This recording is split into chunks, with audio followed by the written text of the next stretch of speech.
Hi everyone, I'm Nicolas Rosado, a passionate software engineer, and today I'm really excited to start this first episode of Craftcode podcast about tech trend and demystification of IT principles. And today we'll not speak about children, because I have twins, two daughters, and today we'll talk about digital twin. So, what is a digital twin? How people interact with digital twin in their daily lives, and where is located digital twins in the artificial intelligence landscape. And for this, we are today with Bernadin Namoano, a well-known expert in this IT field. Hi, Bernadin. Hi, Nicolas. But maybe Thank you you can for start. having me. Yeah, thank you so much to be with us. And maybe you can start by the beginning. Could you tell us who you are? Yeah, thank you, Nicolas. My name is Bernadin Namoano. I'm a lecturer at Craftcode University, working on integrating digital twin and AI technology. Okay, thanks. Just before start the podcast, I just want to tell to our podcast listener that you just became a dad. So congratulations, and I wish you all the best for you and your family. Like I said I have twins, and I know how a child can change your entire life in a positive way. Yes, you are completely right. Been having very exciting, tough time, but it's the most enjoyable time that I also had in my life. So yeah, thank you. Okay. Just to start, could you tell us what is a digital twin? So the best way to understand digital twin is to try to understand the challenge that we're trying to address here. So we are today facing things like net zero, carbon emission, and so on. So imagine that you can have a virtual representation of anything that you're working with, and then in this virtual world you can do whatever simulation you wish. So this is the purpose of digital twins. It's the ability to represent the physical world virtually, so you can exchange the live data that is coming from the virtual world in the physical, from the physical world in the virtual world. So you can do AI, you can do your simulation, and then the insight that you gain from the virtual world can then be transferred back to the physical world for effective decision making. Okay, so maybe it can be very abstract for our podcast listener. So could you tell us maybe with examples uh, how people interact with digital twins in their daily lives? So imagine that you are today in Paris and you want to fly to London tomorrow, for instance. Yeah. So to be able to fly effectively, the flight company had to make sure that your aircraft is in the right condition, the weather, and so on.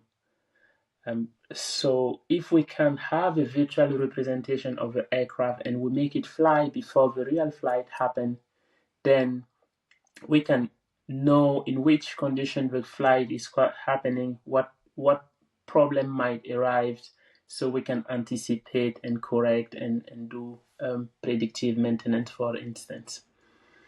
Another example is in real life. So you can have your real twins.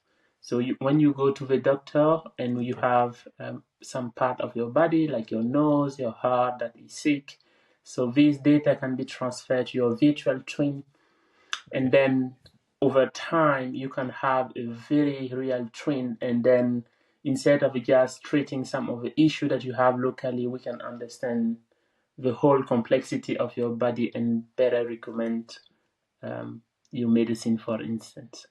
But for company, could you maybe explain how they implement digital twins? So digital twin is composed of three main parts. So the physical world, so it means that you have to decide which type of asset you want to represent. It can be an aircraft, it can be your engine, it can be a human body, it can be a specific component, it can be an airfield. It can almost be anything that is living on the physical world, right? And on the other side, you have a digital world. And to be able to represent effectively the physical world into the virtual world, one of the well-known techniques is ontologies. So it helps you representing the reality, in fact, and then it serves as a backbone for cognitive digital twins development. And then you have what we call integrated multiphysics simulation capabilities that your digital twin should have. And a little bit on top of that, you have any type of sophisticated visualization such as augmented reality or VR technology. So in a nutshell, this is how we design digital twins, basically. And maybe if you take the example of the aircraft, is it all company that ask for this kind of model for digital twins in order to increase the security, for example, or it's just a few parts? So we do work with different company. Some people are working with gas turbine, replicating the gas turbine. Some company are working on replicating the condition of the ships, for instance, and other company are more focused on building the scalability of the architecture that will enable digital twins development. Some of the key stakeholders that we are working with include Bentley, Azure Digital Twins, and so on. And it's I think artificial intelligence, it's a really trend. So where is locate digital twins in the artificial intelligence landscape? So digital twin will bring the integrated ecosystem. So as data scientists are working today, they will tell you that the data are siloed. Basically, we give you a sheet of data sets, and then you have to work out, crunch the number, find the right techniques to classify or recommend from the data. But being able to integrate the physical world, like the replication of the physical world, overlaying with the data, so it brings much more understanding of the asset. It brings new capabilities in terms of AI, because you can fuse different channel of data on real time. And then instead of just trying to build one model that can help you with some specific part of the reality that you're trying to better understand through your model, you can have a multi modeling type of capabilities within your ecosystem when you are modeling. So this is a breakthrough, and it's changing at least the manufacturing domain, that is now putting digital twin as a way forward to change productivity, effectiveness, and reliability of their asset. And with the rise of artificial intelligence, have you seen some change in terms of language or techniques in this field of digital twins, or is the same technique like before? So digital twin is a new kind of, I will say, approach. And recent years has been intensively on development of standard languages, standard approaches, and even standard definition of digital twins. I can give you some more recent example of asset administration shell.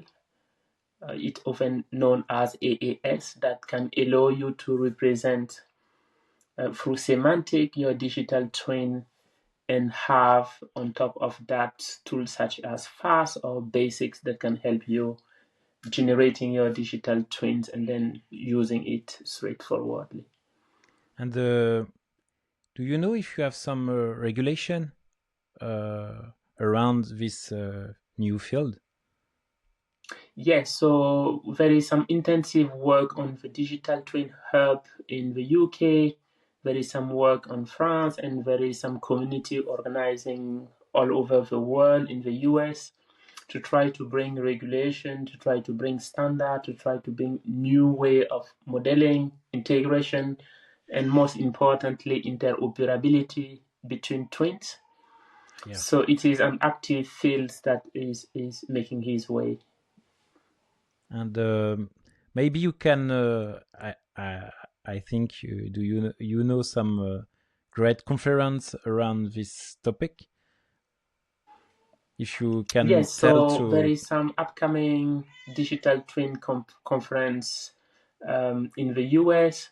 There is some other that is coming also in Germany around the use of asset and the use of some of the main tools. I will say, you can hear my baby crying yeah, on the it's other okay, it's rooms. okay. Sorry for that.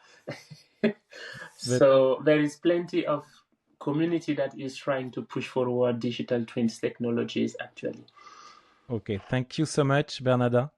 I think you have your duty of father, but it's perfect. If you have some question for our podcast listener, don't hesitate to join our LinkedIn page or YouTube channel. And if you have a question, don't hesitate to ask it in a Q&A section. And with Bernardin, we'll try to answer it. Thanks a lot. And Yeah. we are in a continuous improvement approach, so don't hesitate to leave your feedback about this podcast. So I hope you have enjoyed this podcast, and I can't wait to see you in the next episode. Yeah, thank you for having me. Thank you, Nicola. Thank you. Bye. Bye.